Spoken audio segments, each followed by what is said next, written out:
So, Marco, welcome back for the second of our talks. And today you're going to be addressing the question of spirituality for techno-scientists. Thank you. Good. Good. Yes, thank you, Father Lawrence. Well, in the first talk of this series, you remember I considered the functional and the axiological dimensions of intelligence, and I have paid particular attention also to its liberating core. So we said that functional intelligence is the one that we usually associate with the outcomes of technoscientific practice when it comes to theories, to knowledge, products, services.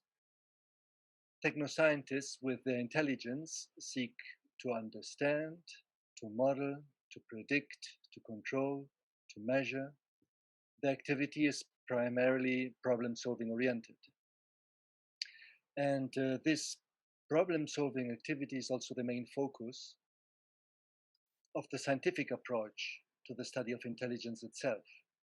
Consequently, the scientific study of intelligence focuses on this functional dimension because this dimension is also more apt to be defined, to be modeled and measured, and eventually to be simulated by computational systems, giving rise to the field of artificial intelligence. But as I mentioned in the first talk, this functional intelligence is not isolated.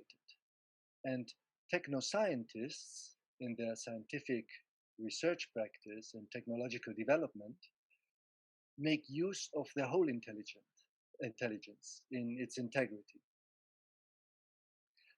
That is, in addition to the analytical skills of the functional intelligence, technoscientists also possess an overall appreciation of the beauty and the value of the theories and technological products they generate. And more often than not, it is this axiological dimension that motivates and directs their research in development practices. So their activity is driven by the meaning that these practices have to them and to the community they belong to. However, this axiological and aesthetical dimension is seldomly made explicit in the technoscientific practice itself. And it is not explicitly trained and fostered during the career development of technoscientists. On the contrary, science is often championed as being value-free because the scientific method puts values aside when studying a particular phenomenon so as to avoid their interference. Values are, however, implicit in the choice of the phenomena to be studied, in the appreciation of their results, and in the potential applications of these results. And any scholar in science and technology studies will tell you up to which extent technoscientific practice is driven by aesthetics, value, and meaning. From the scientific theories it states all the way to the technological applications it yields. But above all, technoscientific inquiry would be impossible to be carried out in the first place without the liberating power that lies at the core of intelligence itself. This liberating power is the source of our capacity to detach our conceptualizations and models of reality from reality itself, so as to change and shift our understanding of reality and to respond creatively to it. As I said in the first talk, this is intelligence at its very essence. as we can grasp from the etymology of the term itself, interlegere, to look between those aspects of reality we pick out in our functional and axiological understanding of it. Now, let us look more closely at the practice of scientific inquiry, at the act of inquiry itself. I think that every scientist will most likely agree that what drew him or her to the scientific profession in the first place was a vocation, literally a calling. Often this calling is permeated first and foremost by an attitude of awe and wonder. In a TV interview, Richard Dawkins, Oxford University's former professor of public understanding of science, talked about a sort of sense of wonder at the beauty of the universe, the complexity of life, the magnitude of space, the magnitude of geological time. All those things creates a sort of frisson in the breast.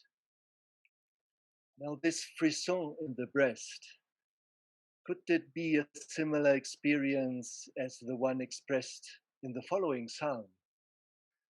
When I look at your heavens, the work of your fingers, the moon and the stars which you have set in place, what is man that you are mindful of him, and the Son of Man that you care for him? Fueled by this awe and wonder, scientific inquiry needs silence and attention to achieve the level of concentration that is required to advance in the problem-solving activity that leads to a deep understanding of the phenomena under study. And this study demands patience and perseverance. Scientific inquiry is not something you can rush into. One needs to carefully define the research hypothesis and set up the suitable experiments. And some research spans over months, years, even decades until one gets the results that can eventually be evaluated. Scientific inquiry relies on communication through scientific publication, on sharing knowledge and expertise. It relies on trust and respect among peers, thus creating an international and diverse community and building upon it. Science is also primarily done out of a service to society. The paleontologist Mike Taylor wrote in a newspaper blog that underlying all those things attributed to scientific practice, formal publication, peer review, properly citing the sources, the scientific method, replicability, and so on, there is something even more fundamental, which is humility.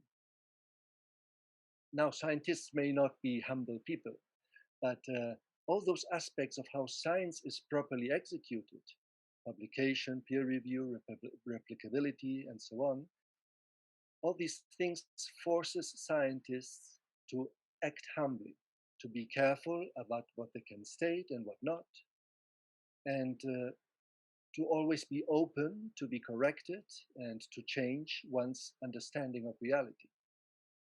So in this sense, scientific inquiry is transformational because it gradually frees us from mythical understandings of reality.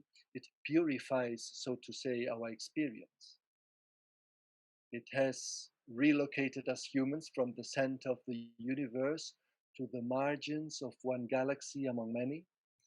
It has demoted us from the pinnacle of creation to be just one of many life forms that have evolved and continue evolving throughout eons of time.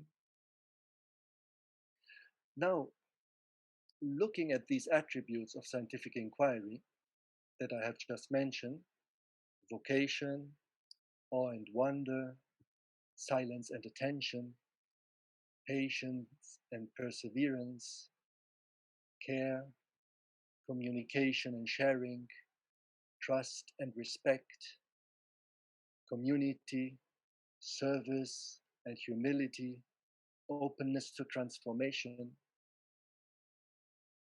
Aren't we talking of a genuinely spiritual practice here?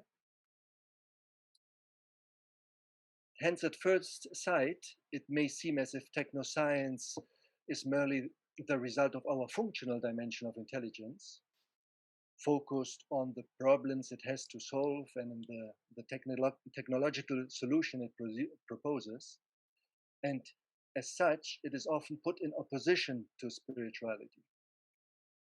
But the scientific inquiry itself displays at its core this spiritual quality that is so closely linked to the appreciation of value and meaning stemming from the axiological intelligence of scientists. And furthermore, there would be no creativity, no paradigm shifts, no scientific revolutions if technoscience did not stem from this liberating core of human intelligence.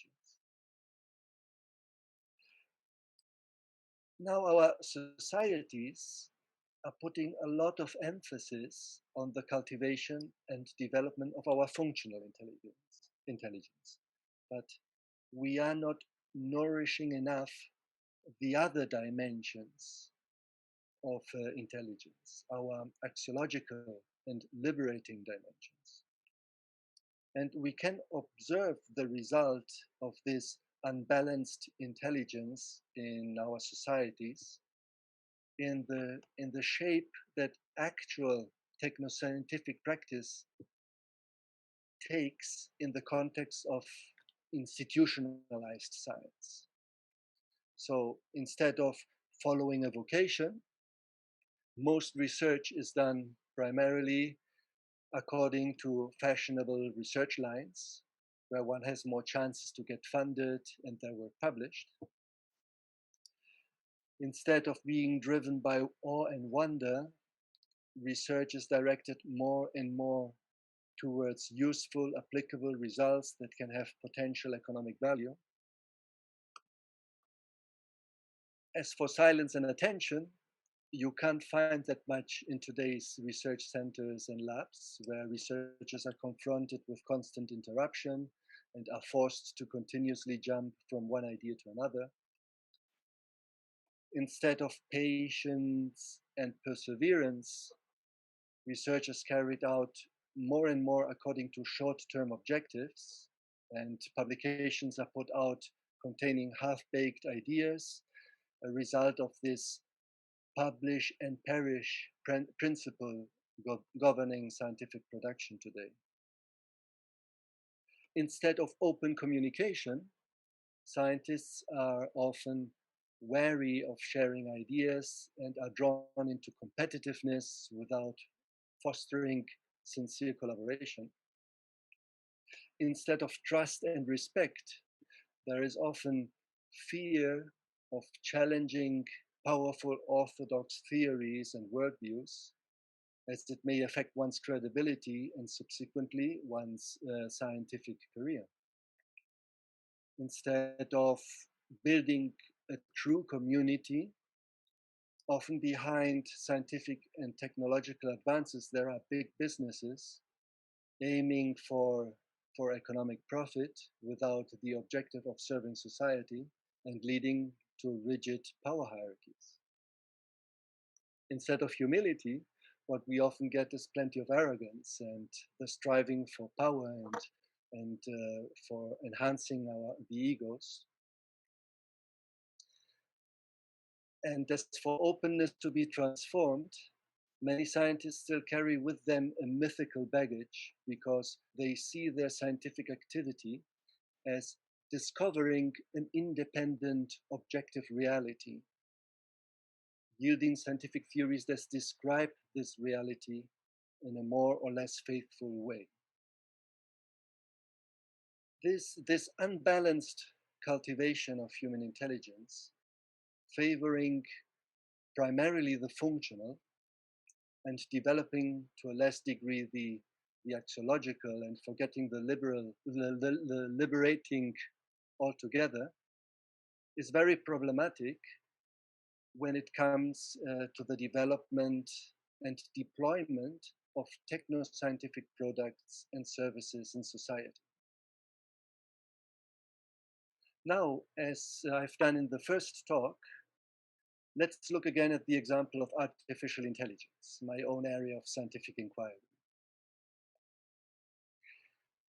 In this area of research, the emphasis has been mainly on the functional aspect of intelligence, focusing primarily on the programming of computing machines capable of solving difficult problems, of succeeding in the tasks they have been assigned, and at being able to skillfully adapt to the uncertainties of the environments they are acting in.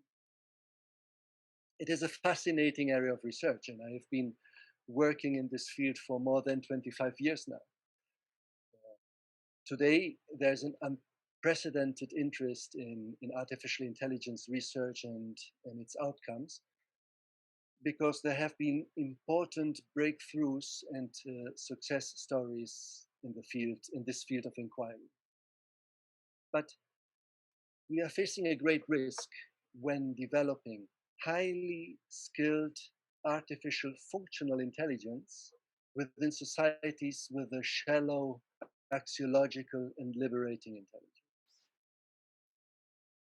In current debates about artificial intelligence and its risks, we get distracted by the fear of machine superintelligence dominating the world, while we fail to question and rethink the socio-economic paradigm and the uneven distribution of knowledge and power that threatens our societies.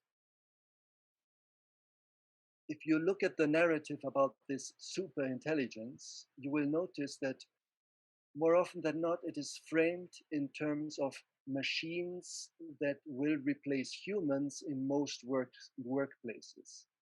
Some visionaries even dare to predict that this might happen in less than 30 years.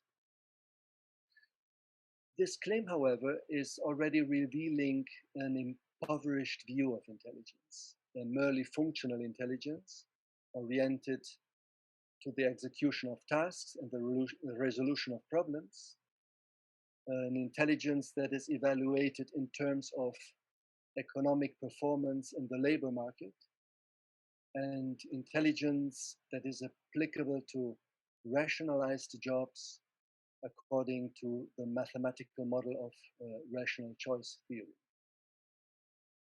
Such view of intelligence, I think, completely undermines the axiological dimension and the liberating core of human intelligence, and totally subjects it to the logic of profit accumulation and utility maximization. We only need to look at who are the main players in artificial intelligence research today. They are not the universities or non-profit research centers devoted to the service to society and the common good, but large technology companies aiming at economic benefits and which profit the most from the growing rationalization and quantification of all our human activities.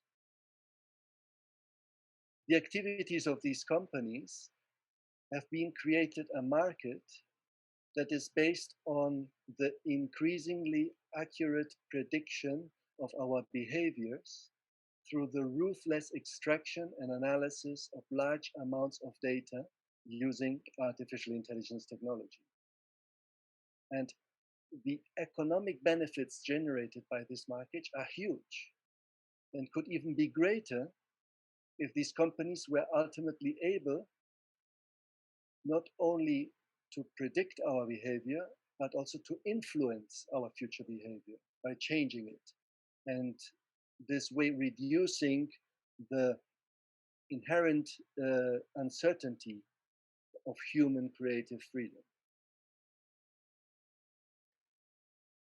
As as I said already, I claim that many of today's problems stem from our giving too much emphasis to functional intelligence in life and to neglect the importance of nourishing our axiological and liberating intelligence.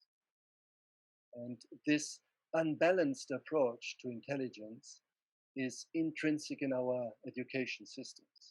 Also, in our higher education systems, where techno-scientists are ultimately trained, axiological and liberating intelligence is not explicitly nourished at all. Rosie Braidotti, professor of philosophy and a feminist theorist at Utrecht University, said that both universities and arts and cultural centers are at the heart of, of new ways of thinking about what we are becoming, what is becoming possible for us today with gene editing, with all the stem cell research, with all the amazing things that we have developed and discovered. And yet our values, our representations, our forms of self-understanding are still attached to older visions of the human. To set us free from these older visions of the human requires the deployment of our full intelligence, of the liberating intelligence that sets us free, of the axiological intelligence that allows us to appreciate new values, new representations, new forms of self-understanding for today's societies, and new ways of living. And the functional intelligence to define and model and to put into work these new visions of the human. Our current approach rests entirely on a functional approach. Even axiological intelligence is approached mainly in a functional way, which has proven to be totally inefficient to tackle the challenges we face in our societies at a planetary level: climate change, pandemics, armed conflicts, poverty, and so on. Artificial intelligence visionaries hope to tackle these challenges by further developing our functional intelligence with the additional help of machine intelligence. But to really start to revert the current state of things and the direction they are taking us, we need intelligence in all its dimensions. And for this, we need to build upon the experience of all those wise men and women that have nourished the axiological and liberating dimension of human intelligence over the centuries. In the past, this nourishing has not been pursued in a generalized way, and it has even been kept separate from the world, so to say, limited to chosen individuals that opted to live a contemplative life. And they spoke to their fellow human beings of the societies of their time. Today's societies are highly dynamic techno-scientific societies, which continuously need to reassess their values and meanings, and which need to creatively respond to the challenges they face. There is a wisdom saying about Abba Pior, one of the Desert Fathers, claiming that every single day he made a fresh beginning. So not nourishing the axiological and liberating dimensions is not an option anymore. We need to train contemplatives in all walks of life so as to be able to make a fresh beginning every day.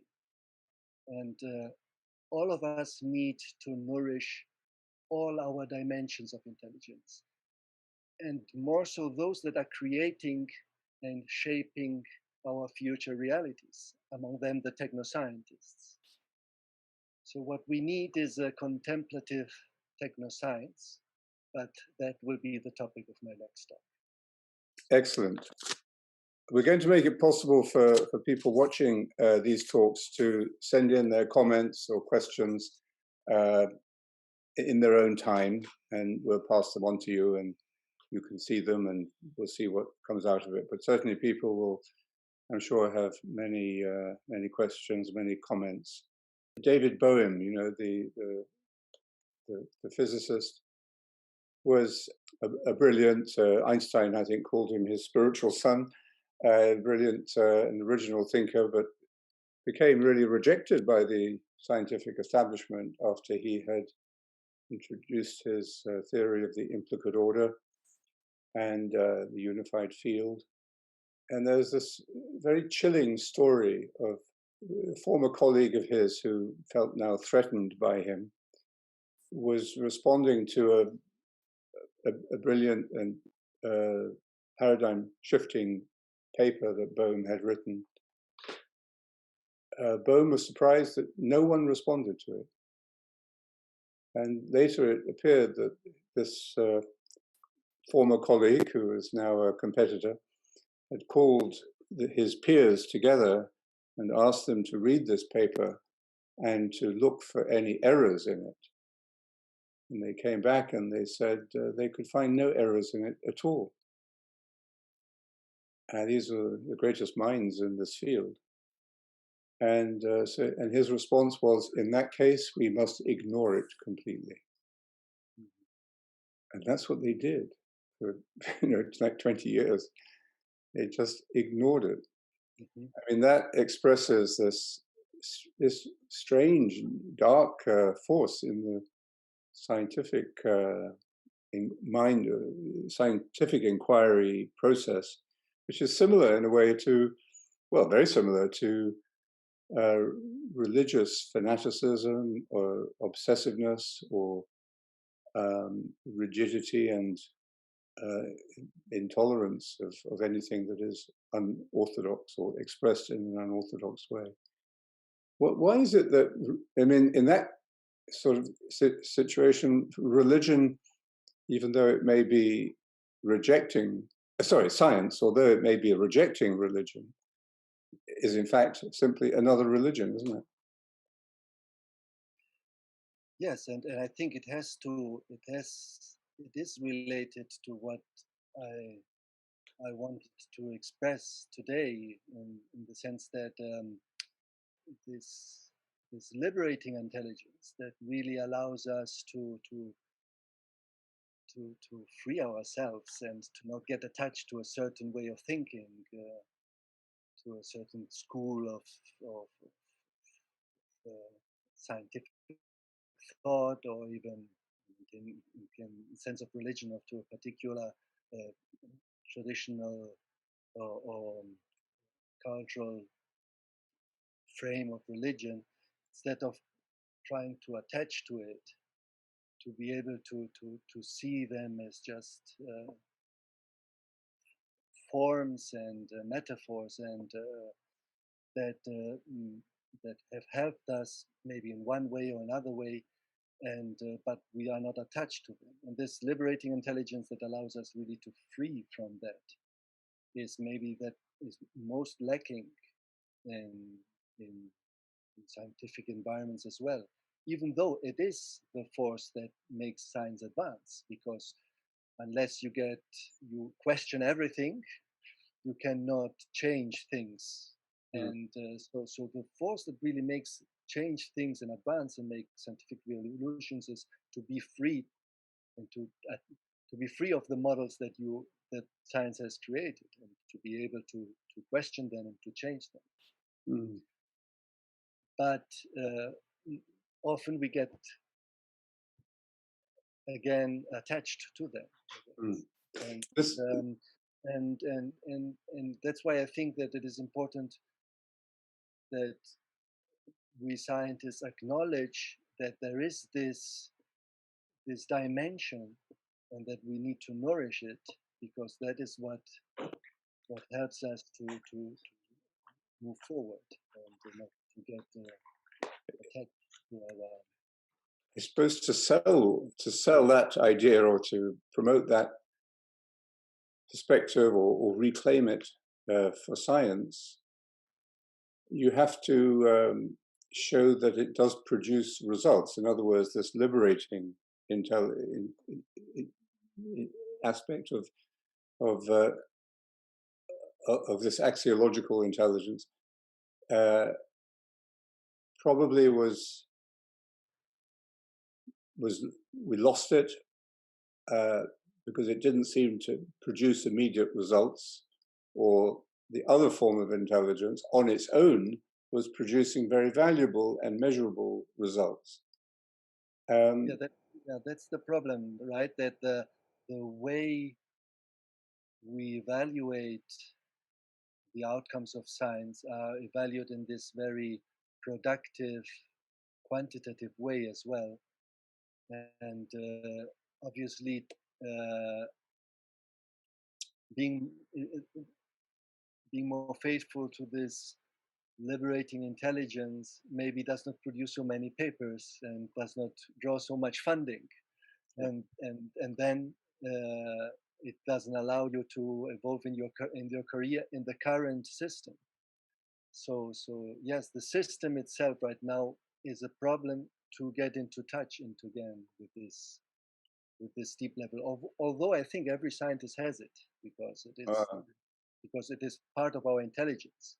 It is part of our way of doing research, but the system itself is a problem to nourish it. So yeah. So the soul of science has been sucked out of it by, I don't know, the military-industrial complex, or the monetary value and immediate, material benefits that the functional intelligence by itself gives. So you are. I mean, what you're saying is pointing to a shift in values that is as radical as in any other area of modern life and culture, which is to recognize that in this other form of intelligence, which I think you did refer to as contemplative, that there is a value and a beauty and a delight in that, in itself. Mm-hmm. And it doesn't matter, even if it doesn't produce, a new iPhone with exciting new features, which is going to save Apple, or it's not going to produce technological goods, but it will produce, a contemplative order of awareness that simply delights in beauty and in knowledge and in the process for itself, in the same way that John Main said, we meditate because we are made to meditate. It's as simple as that.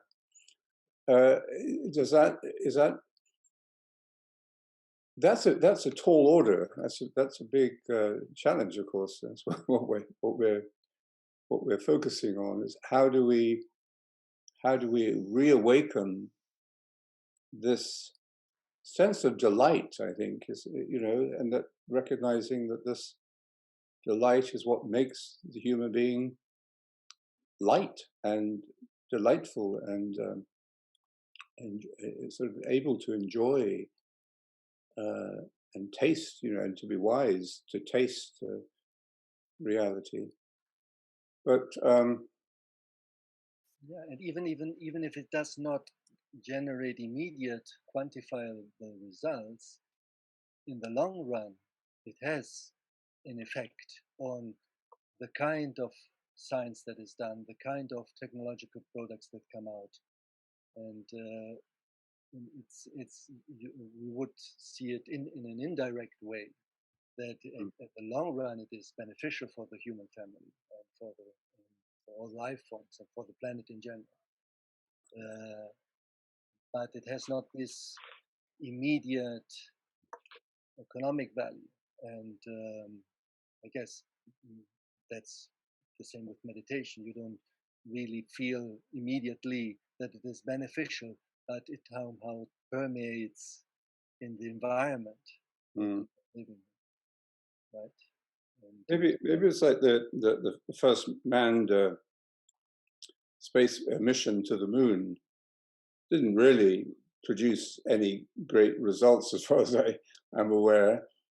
It was something that needed to be done. Of course, it had nationalistic motives as well. The Americans wanted to get there before the Russians, but in itself, the whole of that functional intelligence was designed to make this epoch-changing event, which has changed the way human beings have looked at themselves, because we've been able to look at ourselves from outside the planet and to prove, as it were, that we are the Earth is round and that we are in the middle of a vast football field, and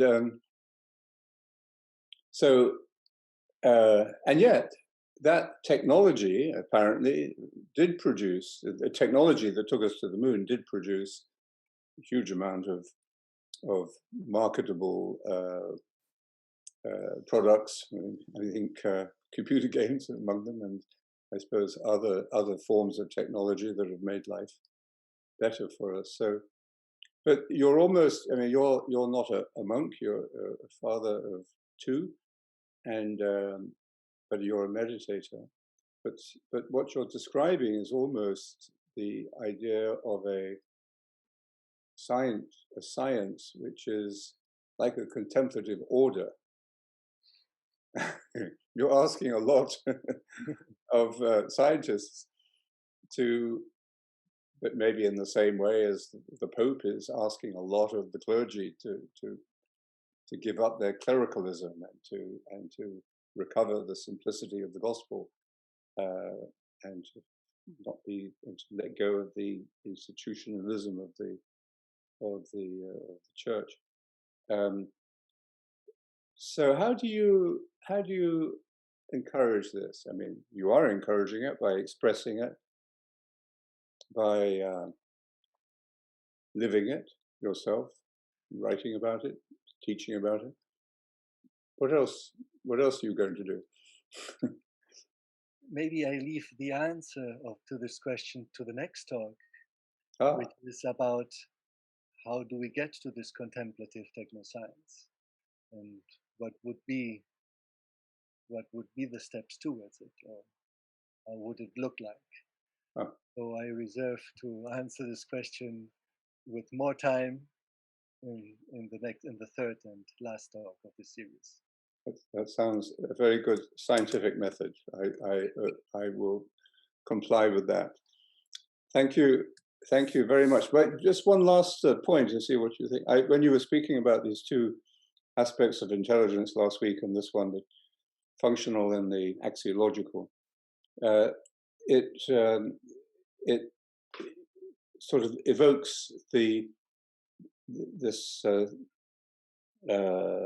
presentation of the two hemispheres of the brain that Ian McGilchrist has made very popular. Um, would you accept that as a kind of a model, a biological model, or I don't know if it's exactly a biological or epistemological model of based on the way the brain itself operates? I don't know if I mean we can draw a certain parallelism with this idea of Ian McGilchrist, but I'm not sure if it's completely aligned or not. I would have to think a little bit about it, because maybe we could see a functional aspect in both ways of thinking of the hemisphere, and also an axiological aspect. So I think that if I know his work, if I understood his work well, it was he was talking of different sorts of attention that we Yeah, could, and but this sort of attention can, I think it may be orthogonal to these two dimensions that I was trying to explain in these talks. Mm. So maybe there are some parallelisms, but maybe there are also things that are orthogonal to it. So I would have to reflect a little bit more what the relationship of these ideas would be. When I admire him for what he's done, and he was speaking at our center in London some time ago, and somebody asked him, what about meditation? Would meditation sort of awaken this right hemisphere of the brain? And a little surprisingly, I thought he said, possibly, he said, but I don't know anything about meditation. I haven't done it or researched it. Mm-hmm. And it reminded me, later I met a very well-known artificial intelligence scientist who's got a very successful company. And he told me he was on a quest to find the source of consciousness. Mm-hmm. And I said, do you think that you're going to find it in, through a very clever or very intelligent piece of AI? And he said, no. He said, I don't think AI is the source of consciousness, and you kind of dismiss that as you do. That the artificial intelligence is a threat, as it were, to human consciousness in itself. It's how we use it is the threat. I think you said that last week. Mm-hmm. But also then I said, well, have you done any research or have any experience of meditation? And he said, no, he hadn't. And I said, well, there's been a lot of research going on into the source of consciousness by meditators for several thousands of years, and that has produced a great body of literature and a record, not expressed in terms of scientific method, but in very powerful terms. Mm-hmm. Anyway, so he was interested in that, but found meditation. He didn't have time to meditate. So you're unusual in that you bring these ideas together, but with a down to earth knowledge of the contemplative practice that's become part of your life. That's what's really interesting. Thank you. Good. Well, thanks very much, Marco. It's been really